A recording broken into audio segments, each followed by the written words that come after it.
1,617. That is the number of times a day the average smartphone user will tap, click, or swipe their phone. Hands up if you have a mobile phone.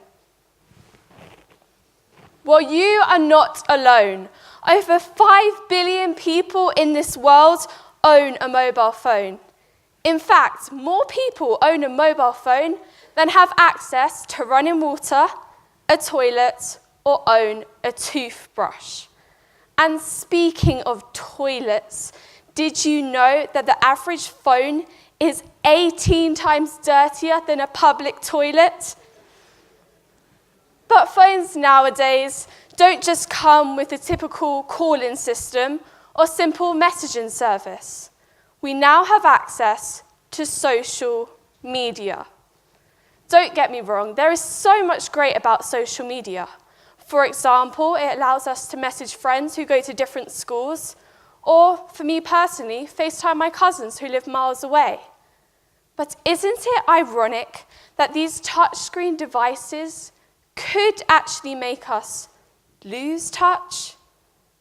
Social media can be a very negative place, and it scares me to think that my life and the lives of so many others are quickly relying solely on the number of likes we get on Instagram, our Snapchat streaks, or not getting aired when we text our crush. Now, picture this.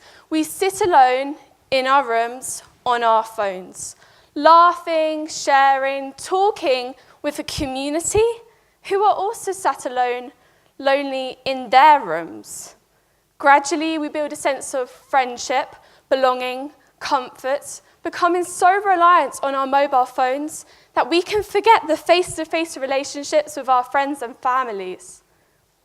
A few weeks ago, I decided enough was enough.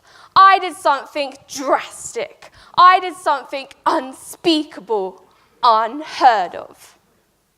I logged off. Well, for Lent at least. That's right, I've been social media free for 4 weeks today. And it's actually been a lot easier than I expected. I'll admit I miss seeing my friends' posts and the group chat, but I don't miss the hours of time wasted scrolling through the same pointless posts. There is no doubting that social media is a triumph, but we can't let it be an addiction. And once we realize that, we can finally say that we are back in touch.